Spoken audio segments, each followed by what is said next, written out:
أعوذ بالله السميع العليم من الشيطان الرجيم بسم الله الرحمن الرحيم الحمد لله رب العالمين وبه نستعين وصلى الله على سيدنا محمد وعلى الطاهرين وعلى الله عليهم أجمعين من الآن إلى قيام يوم الدين آمين رب العالمين.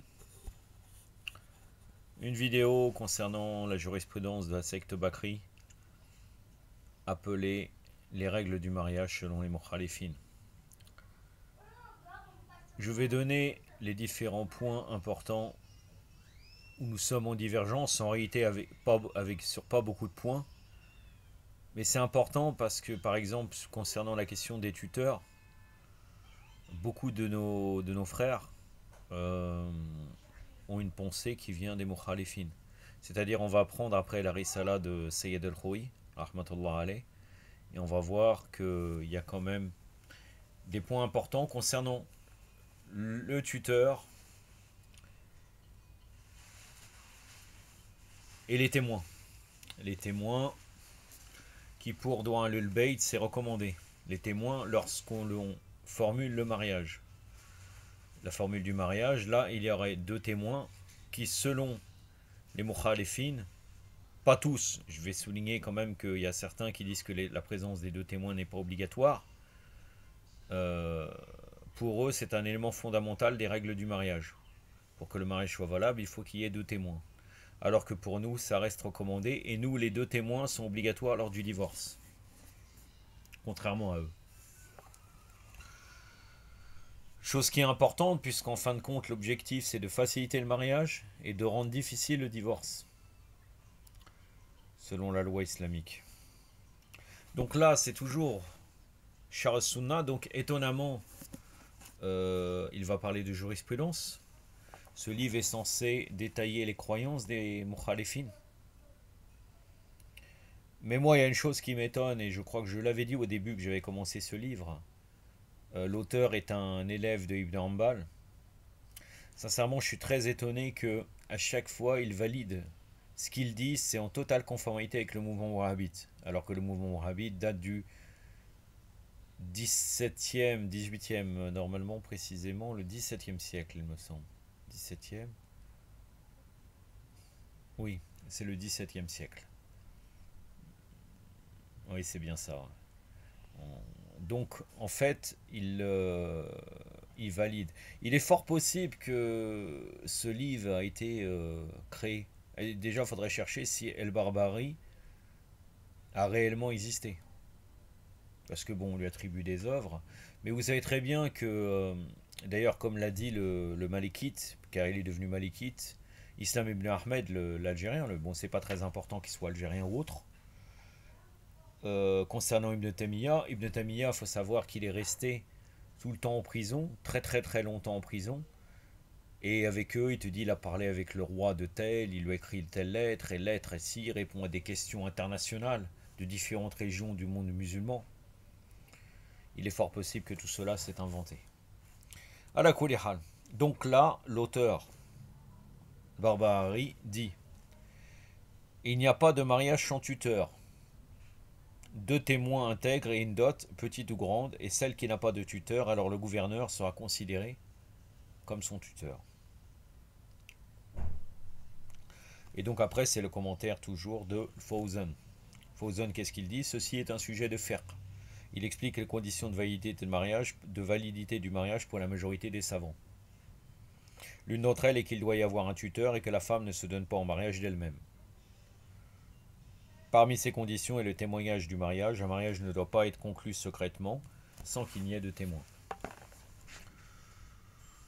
Donc là, je vais prendre Fiqh Sunnah. Vous êtes habitués à ce livre puisque je l'avais déjà.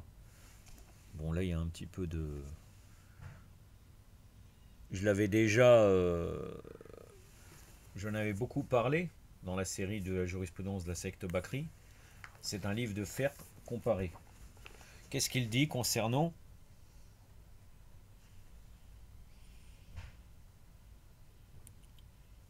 les témoins? La majorité des ulama, donc là c'est dans le tome 3 précisément, mais j'ai une édition ancienne. Maintenant il me semble qu'il n'est plus en 3 volumes. Il est en volume. Il est dans dans moins de volume. La majorité des ulama ont dit que le mariage n'est conclu qu'en public. Il n'est définitif que si les témoins soient présents lors de la conclusion du contrat. Donc ils disent que c'est obligatoire. Même si on l'a annoncé par d'autres moyens. Si les témoins assistent et les deux contracteurs les ordonnent de simuler l'affaire et de ne pas lancer, le contrat est juste. On s'est appuyé à ce propos sur ce qui suit. Après, il ramène des hadiths. Hein.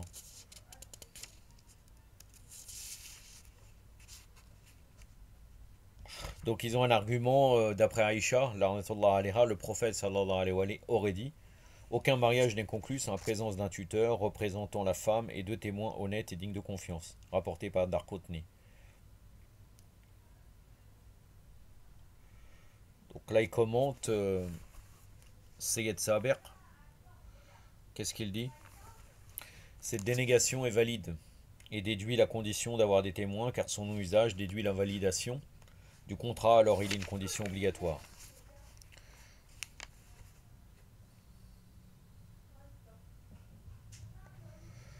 Voilà, maintenant regardez, certains ulama, là on passe, on va éviter de parler des conditions, les hadiths ça sert strictement à rien pour nous, c'est pas notre sujet. Certains ulama ont dit que le contrat est juste sans le témoignage, donc là il dit les chiites, voilà, comme je vous l'avais dit, il confirme cela, que nous-mêmes on dit cela. Abdurrahman ibn Mahdi, Yazid ibn Haroun, ibn Munzir, Daoud, ibn Omar qui pour eux est une personnalité importante, ibn Zubair. On rapporte d'après Hassan ibn Ali qu'il s'est marié sans témoignage, puis il a annoncé son mariage. Donc ça va dans notre sens. Est-ce que l'imam Hassan a fait cela? Peut-être. Peut-être que même c'est valable chez nous, cette chose-là. Ibn Munzir dit, rien n'est certain à propos des deux témoins du mariage. Yazid ibn Haroun, Allah le Très-Haut a ordonné le témoignage dans une vente et non pas le mariage. Alors certains sages ont stipulé le témoignage pour le mariage et non pour la vente. Donc lui il dit qu'il faut des témoins pour une vente et pour le mariage il n'y a pas besoin. Donc Shafi'i, il dit que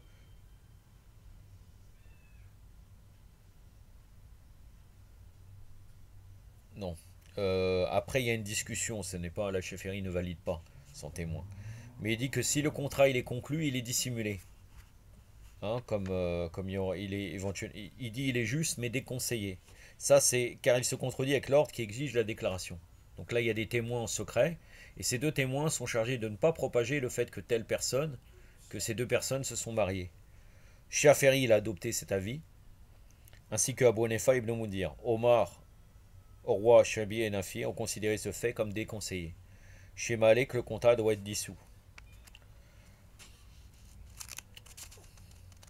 Bon après, c'est secondaire, il y a les conditions du témoin. Alors le fait bien sûr, faut qu'il soit musulman, c'est une évidence.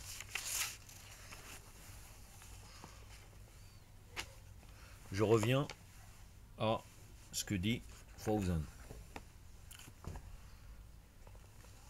Parmi les façons de faire des musulmans est d'annoncer le mariage. Il exige une divergence au sujet du tuteur. La majorité des savants est d'avis que la femme doit avoir un tuteur, alors que les Hanafis sont d'avis qu'il n'y a pas de mal à ce que la femme se donne en mariage sans accord du tuteur.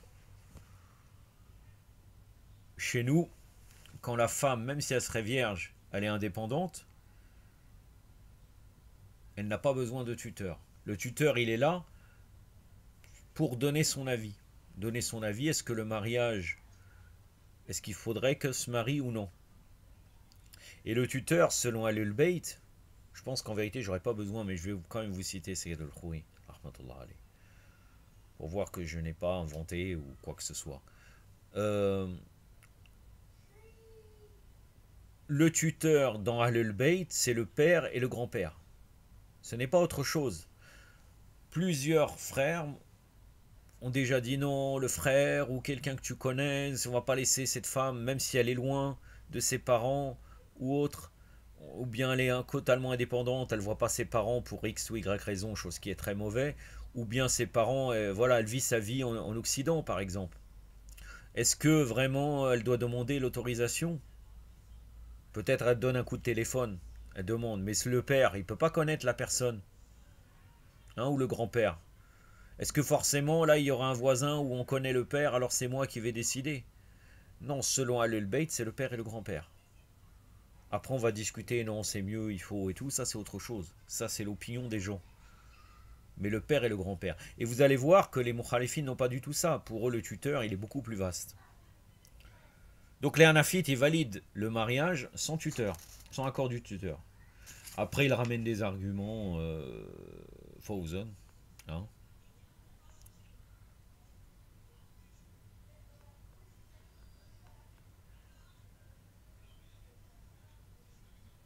Donc là, ils ramènent même un hadith qui dit celui qui se marie sans l'accord de son tuteur, son mariage est nul, son mariage est nul, son mariage est nul. D'après leur livre, bien sûr. Et ça vient de Ahmed Ibn Hanbal dans le Mousnad, le volume 6, page 47, Abu Daoud, numéro 2083. El-Chemidi, volume 1, page 204. Je ne vais pas continuer. C'est pas très important. Bon, c'est une vidéo qui est assez courte. Je le savais. Là, j'ai fini avec ce que disait Fawzan. Maintenant, je vais vous arriver à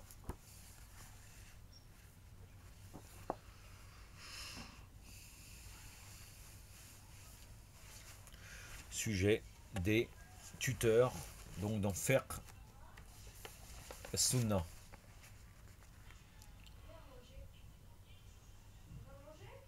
Donc il dit la tutelle est un droit légitime qui contraint la personne sous tutelle à s'y soumettre. Bien sûr, la tutelle, il peut arriver que si une personne a un problème d'handicap mental, un peu faible d'esprit, c'est évident que le jugement changerait.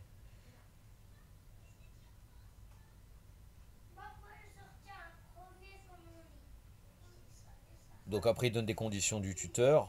Le tuteur doit être libre, raisonnable et majeur, que la personne sous tutelle soit musulmane ou pas.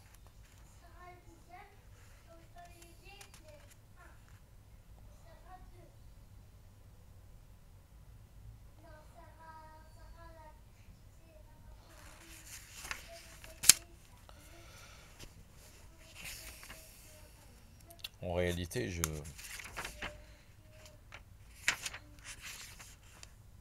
j'avais mis un marque-page, j'ai mis à deux endroits différents. Hein. En fait, le premier marque-page que j'ai mis là, pour concernant le tuteur, je ne sais pas trop pourquoi je l'ai mis là en vérité.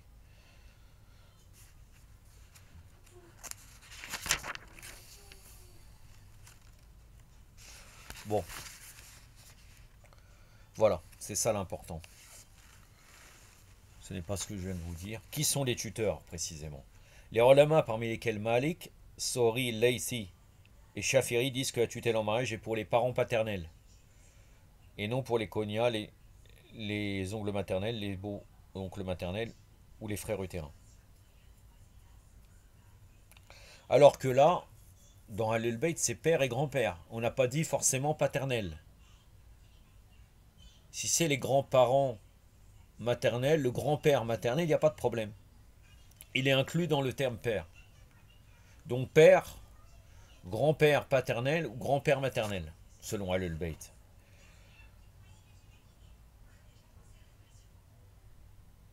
Regardez, Shafiri dit le mariage d'une femme ne peut être conclu qu'avec l'expression du tuteur proche, sinon avec celle du tuteur éloigné, sinon avec celle du gouverneur.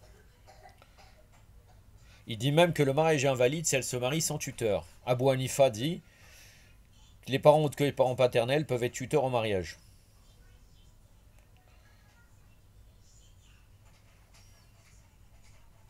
Regardez, par le mot parent, il y a l'auteur de l'Rodda al-Nahdiya, je ne connais pas comment il s'appelle.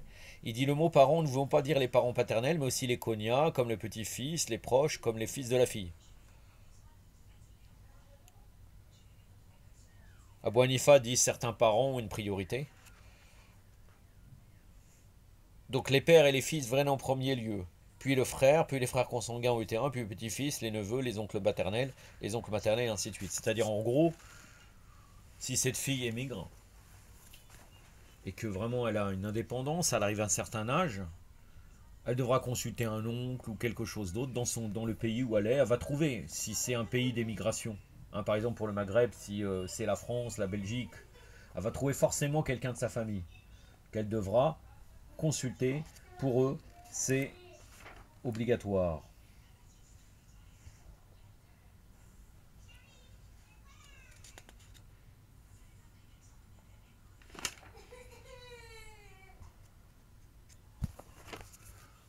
Ahlul Bayt, alayhum salam.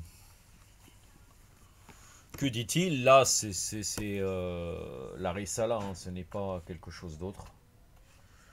En réalité, ce qui m'étonne beaucoup, c'est que dans les livres que nous avons en français, le mariage, je ne sais pas pourquoi, il est toujours mis à la trappe. Il est d'une manière très très peu. Il y a même certains livres de fiqh où ils ne parlent même pas du mariage. Où ils parlent du mariage en une page. Je ne sais pas pourquoi. Je suis très étonné par ça. Bon, il y a la formule, oui, effectivement. Dans Ahlul Bayt, c'est la femme qui dit en premier la formule et l'homme dit qabilt, qu'il accepte. Il faut cette formule. Il faut cette formule pour que le mariage soit valable selon Ahlul Bayt. Après eux, des fois ils font Fatiha ou des fois ils font une formule, c'est une réalité. En réalité, s'il y aurait une formule qui serait pareille que chez nous et que ça soit un Bakri qui marie, deux chiites, chose qui est aberrant mais qui est possible en réalité. S'il fait la formule d'accord avec la femme et l'homme, avec cette formule, une formule rituelle qui va dans ce sens-là, de la femme qui parle en premier et que l'homme il dit Qabil, c'est valable. Il n'y a pas de problème.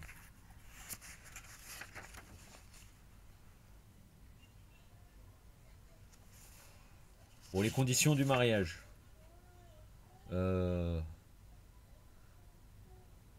Bon, il n'y a pas grand-chose en vérité. J'ai pas grand-chose à vous dire, hein. Il n'y a rien de spécial. La formule du contrat doit être prononcée en arabe avec un accent correct si possible. Il n'y a pas vraiment de... Il y a des...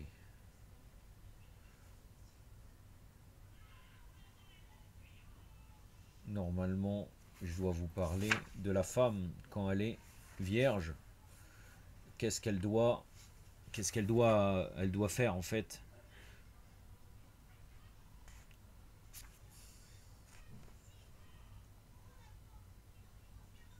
Voilà.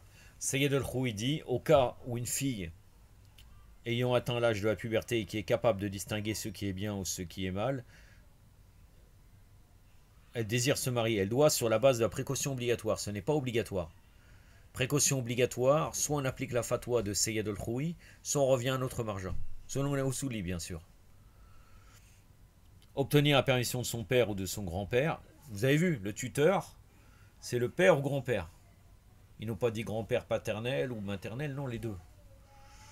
Toutefois, il n'est pas nécessaire pour elle d'obtenir une permission de sa mère ou de son frère, c'est bien précisé.